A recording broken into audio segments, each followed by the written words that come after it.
जटाटवीगलज्ज्वल प्रवाह पावितस्थले गलेवलम्ब्य लम्बिताम्बुजङ्गतुङ्गमालिका डमड्डमड्डमड्डमन्निनादवड्डमर्वयं चकार चण्डताण्डवं तनोतु नः शिव शिवम्।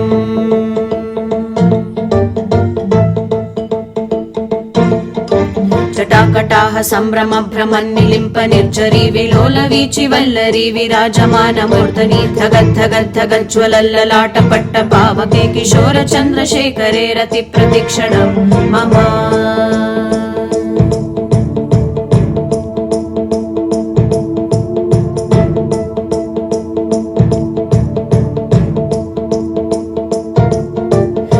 धरेन्द्र नन्दिनी विलास बन्धु बन्धुरस्फुरद्दिगन्त सन्तति प्रमोदमान मानस कृपाकटाक्ष धोरणी निरुद्ध रुद्धरापति क्वचित् दिगम्बरे मनो विनोदमेतु वस्तुनि।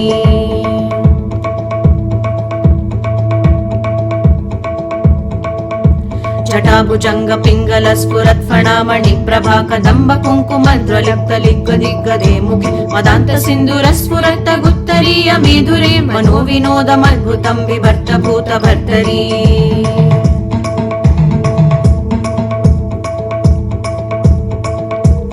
ॐ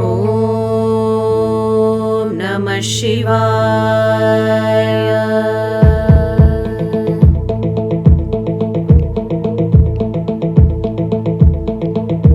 सदाशिवं भजाम्यहं सदाशिवं भजाम्यहम्।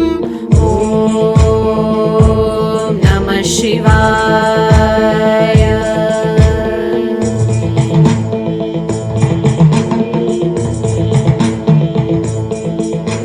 सहस्रलोचन प्रभृत्य शेषलेख शेखर प्रसून धूलि धूरणि विदूसराङ्घ्रिपीठं भुजङ्गराजमालया हि बद्ध जाट चूटक श्रीचिराय जायतं चकोर बन्धुशेखरः।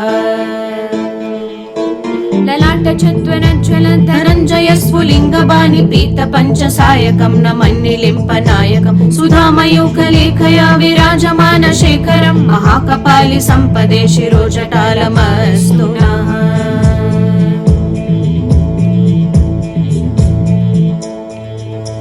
करालबालपट्टिका धगद्धगद्धगज्ज्वलर्धनञ्जयाधरी कृत प्रचण्ड पञ्चसायकी धराधरेन्द्र नन्दिनी कुचाग्र चित्रपत्रक प्रकल्पनैक शिल्पिनी त्रिलोचने रतिर्मम।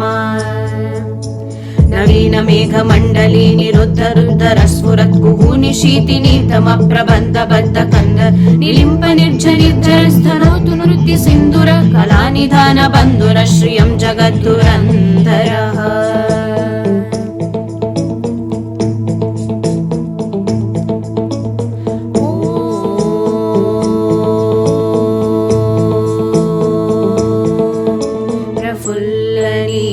पंकज प्रपञ्चकालिमप्रभा वलम्बिकण्ठकन्दली रुचिप्रबद्धकन्धरं स्मरच्चिदं पुरच्चिदं भवच्चिदं मकच्चिदं गजच्चिदान्धकच्चिदं तमन्तकच्चिदं भजे।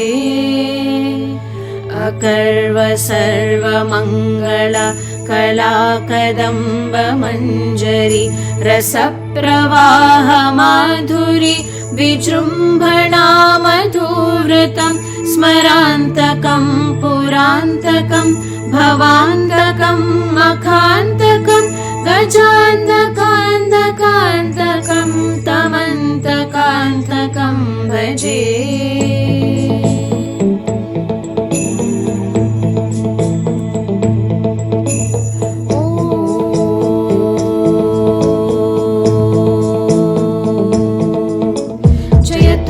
विभ्रमभ्रमद्भुजङ्गमश्वसद्विनिर्गमक्रमस्फुरत्करालभालहव्य तिमिद्धिमिद्धिमिद्वलन् मृग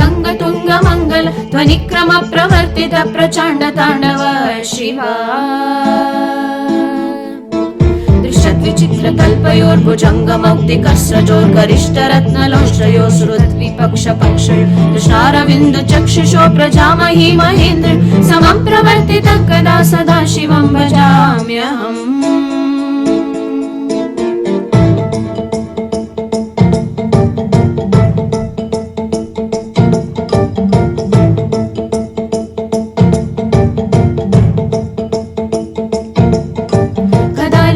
निर्झरी निकुञ्ज कोटरे वसन् विमुक्त दुर्मतिः सदा शिरस्तमञ्जलम्ब विमुक्त लोललोचनोललालभाल लग्नक शिवेति मन्त्रमुच्चरन् सदा सुखी भवाम्यहम्